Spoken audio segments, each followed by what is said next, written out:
Hello friends, இன்றைக்கி நம்ம பார்க்க போகிறது ஜப்பானிய அனிமி சீரிஸ்னா ரீ0 starting life in another world season 2 episode 18 தான் இன்றைக்குள்ள வீடியோவில் பார்க்க போகிறோம். உங்களுக்கு இந்த வீடியோ பிடிச்சிருந்தது அப்படின்னா லைக் பண்ணிட்டு அப்படி மறக்காமல் நம்ம சேனலை சப்ஸ்கிரைப் பண்ணியிருங்க. அண்ட் இன்றைக்கி நம்ம பார்க்க போகிற எபிசோட் ரொம்பவுமே குழப்பமாக இருக்கும். ஆனால் நீங்கள் பொறுமையாக வாட்ச் பண்ணிங்கன்னா தான் போக போக புரிய ஆரம்பிக்கும். சரி வாங்க இன்றைக்குள்ள கதைக்குள்ளே போக ஆரம்பிக்கலாம். இன்றைக்கி நம்ம பார்க்க போகிறது ரீ0 starting life in another world season 2 episode 18. ரியோ ஷின்மா உங்களுக்கு என்னாச்சு அப்படின்னு சொல்லிட்டு நம்ம ஹீரோ கேட்குவோம். நாங்கள் எல்லாருமே மேஜிக்கால் கிரியேட் ஆன காப்பீஸ் தான், கிட்டத்தட்ட ஒரு ஸ்பிரிட் மாதிரி தான். எங்களோட எனர்ஜியெல்லாம் இதில் போயிட்டுருக்கு. கொஞ்ச நேரத்துக்கு தான் என்னால் இருக்க முடியும் அப்படின்னு ரியோ ஷின்மா சொல்கிறா. ஏன் இவங்களுக்கு பதிலாக இதை வேறு யாராலையாச்சும் பண்ண முடியாதா அப்படிங்கவும், இவங்களால் மட்டும்தான் முடியும் அப்படின்னு சொல்லிட்டு நம்ம ஹீரோ சொல்லுவோம். இதை என்னால் மட்டும்தான் சொல்ல முடியும். உன்னை காப்பாற்றலான்னு சொல்லி நான் அந்த ட்ரையல்ஸ்குள்ளே வந்தப்போ அந்த ஒரிஜினல் ரியோஸோட மெமரிஸ் எனக்கு வந்து போச்சு. இந்த சாங்சுரி ஆரம்பித்ததுக்கான முக்கியமான காரணம் என்ன அப்படிங்கிறத நான் அதில் தெரிஞ்சுக்கிட்டேன். அதை நீங்களும் தெரிஞ்சுக்கோங்க. இந்த கதை கிட்டத்தட்ட ஒரு 400 வருஷங்களுக்கு முன்னாடி அந்த ஒரிஜினல் ரியோஜோவோட மெமரிஸில் இந்த விஷயங்களை தான் நான் பார்த்தேன். அதில் நான் ஒரு சின்ன பொண்ணை பார்த்தேன். உனக்கு என்ன வேணும், எதுக்காக இங்கே வந்திருக்க அப்படின்னு சொல்லி கேட்டா, நான் எதுவுமே பேசலை, பயந்தங்குழி மாரி ஏன் பேசாமல் நிற்கிற அப்படின்னு அவள் கேட்டா. அந்த பொண்ணுக்கிட்ட இப்படியா பேசணும் பேட்ரஸ் அப்படின்னு எக்கட்னா வந்து கேட்குறா. என்ன மன்னிச்சிருங்கம்மா, ஆனால் அவள் தான் பேசாமல் நின்றுட்டு இருந்தா அப்படின்னு சொல்லவும், பேட்ரஸ்க்காக நான் உன்கிட்ட மன்னிப்பு கேட்டுக்கிறேன் ரியோசோ அப்படின்னு சொல்லிட்டு எக்கட்னா சொல்கிறா. பரவாயில்ல மிஸ் எக்கட்னா, இருக்கட்டும், நான் தான் தப்பு பண்ணிட்டேன் அப்படின்னு அவள் சொல்லவும், பேட்ரஸ் நீ மற்றவங்கள விட பவர்ஸ் அதிகமாக இருக்குங்கிறதுனால இந்த மாதிரிலாம் நடந்துக்கிடக்கூடாது அப்படின்னு சொல்லி திட்டவும், என்னை மன்னிச்சுக்கோங்கம்மா அப்படின்னு பேட்ரஸ் சொல்கிறா. இது பேட்ரஸ் என்னோட பொண்ணு மாதிரி அப்படின்னு எக்கட்னா சொல்லவும், நான் பொண்ணு மாதிரிலாம் இல்லை, உங்கள் பொண்ணு தான் அப்படின்னு சொல்லிட்டு பேட்ரஸ் சொல்கிறா. நமக்கு ஹெல்ப் பண்ணுறதுக்காக தான் இவ இங்கே வந்திருக்கா, நல்லபடியாக நடந்துக்கோ அப்படின்னு சொல்லிட்டு எக்கட்னா சொல்லவும், இவ்வளோ சரி ஓகேன்னு சொல்லிடுதா. அம்மா கொஞ்சம் பிஸியாக இருக்காங்க, நீ போயிட்டு இந்த லாண்ட்ரி துணியை துவைச்சிட்டு வந்துரு அப்படின்னு பேட்ரஸ் சொல்கிறா. இவ்வளோ சரி ஓகே அப்படின்னு சொல்லிட்டு அதை எடுத்துகிட்டு போயிட்டுருக்கா. பார்த்தா பின்னாடியே பேட்ரஸும் ஃபாலோ பண்ணி போயிட்டுருக்கா. மிஸ் பேட்ரஸ் எதுக்காக என்ன ஃபாலோ பண்ணுறீங்கன்னு கேட்கவும், எனக்கு போர் அடிக்குதே நீ போ அப்படின்னு சொல்கிறா. சரி ஓகே, அப்போ எனக்கு ஹெல்ப் பண்ணுறீங்களா அப்படின்னு சொல்லி கேட்கவும், நான்லாம் ஹெல்ப் பண்ண மாட்டேன், கொஞ்சோன்ட்டு தான் பண்ணுவேன் அப்படின்னு சொல்லிட்டு பேட்ரஸ் சொல்கிறா. இவ்வளோ உடனே ஹாப்பியாகிறா. சரி ஓகே அப்படின்னு சொல்லிட்டு இவங்க திரும்பவும் நடக்க ஆரம்பிக்கிறாங்க. அப்போ எனக்கு இதை தூக்க ஹெல்ப் பண்ண முடியுமா அப்படின்னு கேட்கவும், ஃபுல்லாலாம் தூக்க முடியாது அப்படின்னு சொல்லிட்டு பாதியாக தூக்கி ஹெல்ப் பண்ணுறா. பேட்ரஸ் என்னதான் கெட்டவா மாதிரி நடித்தாலுமே அவள் ரொம்பவும் நல்ல பொண்ணாக இருக்கா. இவங்க 2 பேருமே நல்ல ஃப்ரெண்ட்ஸாக இருந்தாங்க. அப்போ ஒரு நாள் நான் ஒருத்தனை பார்த்தேன். அவர் வந்து என்கிட்ட என்ன ராஸ்வெல் அப்படின்னு சொல்லி இன்ட்ரடியூஸ் ஆகிக்கிட்டாங்க அப்படின்னு அவள் சொல்லவும், என்னது 400 வருஷத்துக்கு முன்னாடி ராஸ்வெல் இருந்தானா அப்படின்னு நம்ம சுபாரு கேட்கவும், நம்ம பியட்ரஸ் ஃப்ளாஷ்பேக்லேயே இப்போவோ சேமாவே தான் இருக்காங்கண்ணே அப்படின்னு ரேம் சொல்கிறா. ஒருவேளை அது ராஸ்வெலோட தாத்தாவாக இருக்குமோ. அப்புறம் அந்த எக்கட்னா யார் அப்படின்னு கார்ஃப் கேட்கவும், நீ ட்ரையல்ஸில் கலந்துக்கிட்டப்போ எக்கட்னாவை பார்க்கலையா அப்படின்னு நம்ம ஹீரோ கேட்கவும், நான் பார்க்கல அப்படின்னு கார்ஃபில் சொல்கிறான். இவங்க யார் கூடயுமே நான் பழகினதில்லை, இது எல்லாமே எனக்கு ஜஸ்ட் மெமரிஸாக அந்த ட்ரையல்ஸில் கலந்துக்கிட்டப்போ வந்துச்சு அப்படின்னு சொல்லிட்டு ரியோ ஷின்மா சொல்கிறா. சரி கதையை கண்டினியூ பண்ணுங்கள், நார்மலாக தானே போயிட்டுருக்கு அப்படின்னு நம்ம ஹீரோ கேட்கவும், ஆனால் அப்போ தான் ஒரு பெரிய அழிவு அந்த இடத்துக்கு வந்துச்சு அப்படின்னு சொல்லவோ, ஓ அப்போ அதுதான் அந்த பேரியர் கிரியேட் பண்ண காரணமா அப்படின்னு நம்ம ஹீரோ கேட்குறான். இப்போ எமிலியாவோட ட்ரையல்ஸில் இருக்கிற அந்த விஷயம் கண்டினியூ ஆகுது. விச்சஸ் கல்ட்டை சேர்ந்த ரெகுலர்ஸ் கார்னேயஸ் அப்படின்னு சொல்லவோ, நீ எதுக்காக இங்கே வந்திருக்க அப்படின்னு சொல்லிட்டு கியோஸ் கேட்குறான். நான் எதுக்குடா வாண்ட பெர்மிஷன் கேட்கணும் இங்கே வர்றதுக்கலாம் அப்படின்னு சொல்லிட்டு அவன் சொல்லிட்டு இருக்கவும், என்ன காரணத்துக்காக நீ இங்கே வந்த சொல்லு அப்படின்னு சொல்லிட்டு கியோஸ் கேட்கவும், நான் தான் இங்கே இவனை வர சொன்னேன் அப்படின்னு சொல்லிட்டு ஒரு பொண்ணு சொல்கிறா. எல்லாரும் அப்படியே ஷாக் ஆகுறாங்க. நாங்கள் இங்கே வந்ததில் உங்களுக்கு ஏதாச்சும் பிரச்சனையா அப்படின்னு அந்த பொண்ணு கேட்கவும், நீங்கள் எதுக்காக இங்கே வந்தீங்க அப்படின்னு சொல்லிட்டு அவன் கத்திட்டு இருக்கவும், அவங்க தான் என்னை கூட்டிகிட்டு வந்தாங்க, என் கிட்ட எதுக்குடா கத்துற அப்படின்னு சொல்லவும், அவங்க கிட்ட கொஞ்சம் அமைதியாக பேசு, நீங்கள் அந்த சீலையும் அதோட கீயவோ என் கிட்ட கொடுத்துருங்க அப்படின்னு அந்த பொண்ணு கேட்குறா.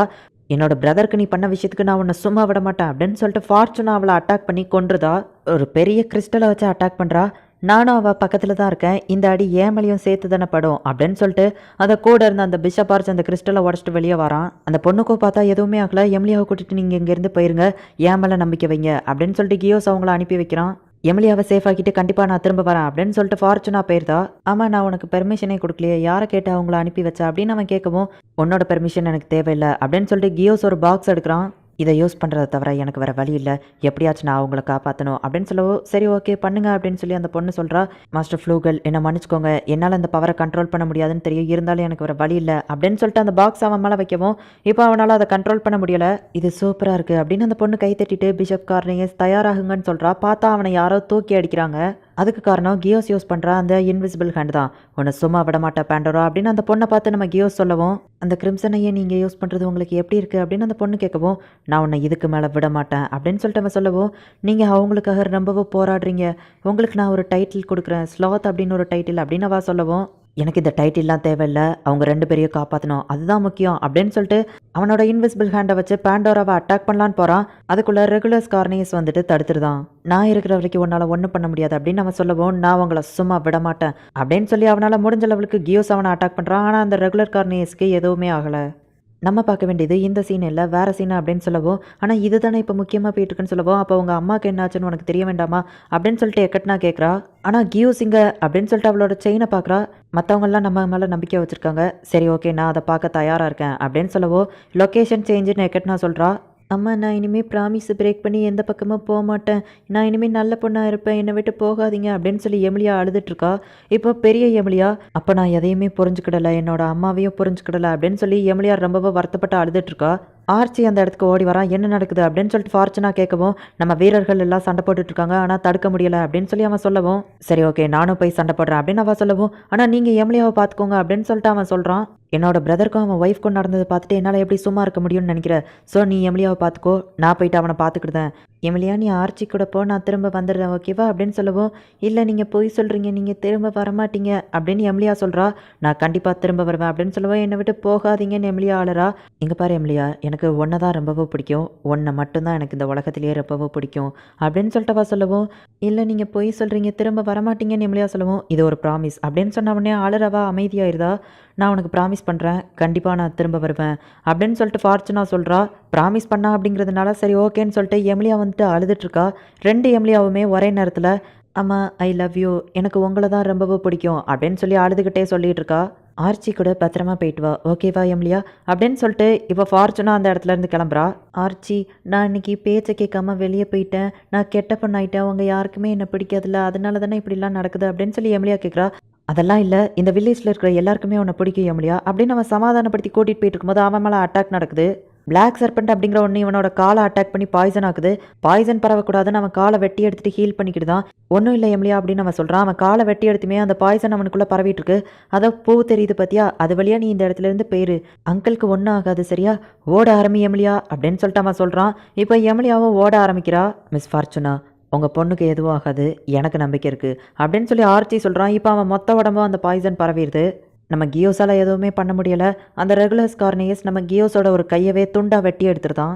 அவங்கள ரொம்பவும் துன்புறுத்தாத அப்படின்னு சொல்லிட்டு பாண்டோரா சொல்கிறா. அவனும் சரி ஓகே அப்படின்னு பேசிகிட்டு இருக்கும்போதே பார்த்தா ஃபார்ச்சுனா வந்துட்டு அவனை அட்டாக் பண்ணுறா. எமிலியாவை நான் சேஃப் ஆக்கிட்டேன் அப்படின்னு சொல்லவும், இப்போ தான் எனக்கு நிம்மதியாக இருக்குது அப்படின்னு கியோஸ் சொல்கிறான். கார்னியஸ் சேர்ந்துச்சு வந்துட்டு இவங்களை திரும்பவும் அட்டாக் பண்ணலாம் அப்படின்னு சொல்லி போகும்போது பார்த்தா, நிறுத்து கார்னியஸ், அவங்கள பார்த்தாலே உனக்கு தெரியலையா எவ்வளோ பாசமாக இருக்காங்கன்ட்டு, கொஞ்சம் பொறுமையாக ஹேண்டில் பண்ணுன்னு சொல்லவும், இவங்கள நான் பொறுமையாக ஹேண்டில் பண்ணணுமா அப்படின்னு சொல்லிட்டு அவளையும் அவன் கொண்டுதான். அவள் சில்லியாக பீஸாக நொறுங்கி போயிருதா. இது ரொம்பவும் ஆபத்து, எதுக்காக இங்கே வந்தீங்க அப்படின்னு சொல்லி கியோஸ் கேட்கவும், நீ இல்லாமல் கண்டிப்பாக இந்த ஃபாரஸ்ட்டில் நான் வாழ்கிறது ஒரு வேஸ்ட்டு தான், நான் ஏதோ பெரியாள் மாதிரி நடிச்சுக்கிட்டேன், ஆனால் நீ இல்லாமல் என்னால் இருக்க முடியாது அப்படின்னு சொல்லிட்டு ஃபார்ச்சுனா சொல்கிறா. சரி நம்ம 2 பேரும் சேர்ந்து இவனை அட்டாக் பண்ணுவோம் அப்படின்னு சொல்லிட்டு அவங்க போகிறாங்க. 2 பேரும் சௌரியமாக பேசிகிட்டு இருப்பீங்க, அதுவரை நான் வெயிட் பண்ணணுமா அப்படின்னு சொல்லி இவன் அட்டாக் பண்ணலான்னு போகும்போது பார்த்தா அந்த பாண்டோராக்கு எதுவுமே ஆகலை. அவள் அப்படியே வந்துட்டு கொஞ்சம் பொறுமையாக ஹேண்டில் பண்ணுன்னு சொன்னல அப்படின்னு சொல்லவும், இவன் டென்ஷனாக கத்த ஆரம்பிக்கவும், நான் உன்னை கூட்டிகிட்டே வரப்போகிறதில்ல, நீ வீட்லேயே இருந்திருக்கணும் அப்படின்னு சொல்லவும் பார்த்தா அவன் அந்த இடத்துல இருந்து மறைஞ்சு போயிருந்தான். என்னதான் நீ பண்ணுற அப்படின்னு சொல்லி ஃபார்ச்சுனா கேட்கவும், கார்னியஸை நான் இந்த இடத்துக்கு கூட்டிகிட்டே வரல, அவன் வீட்லேயே தான் இருக்கான், ஸோ அவன் இங்கே வந்து பண்ண எல்லா விஷயமுமே பண்ணாத மாதிரி மாறிடுச்சு, வேணா நீங்களே பாருங்கன்னு சொல்லவும் பார்த்தா கியோஸோட கை அப்படியே தான் இருக்குது. ஆனால் நீ உனக்குள்ளே போட்ட அந்த டார்க் மேஜிக்கும் நான் உனக்கு கொடுத்த அந்த ஸ்லாத்துங்கிற டைட்டில் மட்டும் அப்படியே தான் இருக்கும், அதை என்னால் திரும்ப மாற்ற முடியாது அப்படின்னு அவள் சொல்கிறா. இவங்க அப்படியே ஷாக் ஆகுறாங்க. நம்ம 2 பேரும் சேர்ந்து இவளை அட்டாக் பண்ணுவோம், அப்படின்னா தான் எமிலியாவை காப்பாற்ற முடியும் அப்படின்னு கியோ சொல்கிறான். இவங்க 2 பேருமே சேர்ந்து இப்போ இவளை அட்டாக் பண்ண ஆரம்பிக்கிறாங்க. நீங்கள் 2 பேரும் இவ்வளோ பாசமாக இருக்கிறத பார்க்குறதுக்கே ரொம்பவும் சூப்பராக இருக்குது அப்படின்னு அந்த பாண்டோரா சொல்கிறா. உங்கள் எல்லாரையும் எப்படியாச்சும் நான் காப்பாற்றுவேன் அப்படின்னு எமிலியா ஓடிட்டுருக்கா. அப்போ தான் அவளுக்கு ஞாபகம் வருது, அந்த சீலையும் கீயவும் என்கிட்ட கொடுத்துருங்க அப்படின்னு அவள் கேட்டது ஞாபகம் வருது. அந்த சீல் அதை நான் பார்த்துருக்கேன், அதை கொடுத்துட்டா இவங்களை காப்பாற்றிடலாமா, அப்போ அதை கொடுத்துட வேண்டியதான், ஆனால் அது எங்கே இருக்குன்னு எனக்கு மறந்து போச்சு அப்படின்னு எமிலியா அழுதுட்டுருக்கா. அந்த ஸ்பிரிட்ஸ் வந்து வழிகாட்டுது. ஸ்பிரிட்ஸ் பின்னாடியே போய் அந்த சீல் இருக்கிற இடத்துக்கு இப்போ எமிலியா போகிறா. அந்த இடத்துல போய் பார்த்தா ஆல்ரெடி அந்த சீல் பக்கத்தில் தான் அந்த பாண்டோரா நின்றுட்டுருக்கா. உனக்காக தான் வெயிட் பண்ணிட்டு இருக்கா செல்லம் அப்படின்னு அவள் சொல்கிறா. இந்த இடத்துல இந்த எபிசோட் முடியுது. இதுக்கப்புறம் எப்படி இருக்க போகுது அப்படிங்கிறது உங்களுக்கே தெரிஞ்சிருக்கும். ஸோ மிஸ் பண்ணாமல் பார்த்து என்ஜாய் பண்ணுங்கள். அண்ட் சில விஷயங்களும் உங்களுக்கு புரியாத மாதிரி இருந்தாலும் போக போக இருக்கிற எபிசோட்ஸில் புரிய ஆரம்பிக்கும். ஸோ மிஸ் பண்ணாமல் பார்த்து என்ஜாய் பண்ணுங்கள். அண்ட் உங்களுக்கு இந்த வீடியோ பிடிச்சிருந்ததுன்னா லைக் பண்ணிட்டு அப்படி மறக்காமல் நம்ம சேனலை சப்ஸ்கிரைப் பண்ணிடுங்க. தேங்க்யூ ஃபார் வாட்சிங். Bye guys. நெக்ஸ்ட் எபிசோடில் மீட் பண்ணலாம்.